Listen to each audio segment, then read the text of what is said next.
रावण है अहंकार दया मधुर हारी कुंभकर्ण निद्रा भयो भाव विभीषण फेंकिए काहे कबीर सुन गोर का હવે લંકા જઈને ક્યાં દેખીએ તને હોનાની લંકા આ શરીર બતાવું છું આ શરીર થી તું દરેક કાર્ય કરીશ શરીરમાંથી સર્જન કરવું છે તો તારા માટે અને તારે કદાચ બીજું કોઈ બનવું હશે તો આ શરીરથી થઈશ એવું મહાપુરુષો કહે છે કે શરીર મળ્યા પછી તારી તૈયારી હશે એવું તું બની જઈશ એટલી તૈયારી આપણી બધી હશે ને તારે આ બધું મળે એટલે મહાપુરુષો શું કહે છે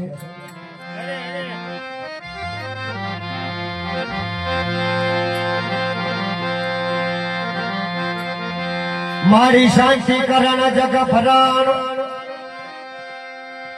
એ તું શાંતિ કરણ જગ ફરણ અન ખડ્યા તે સબ ઘાટ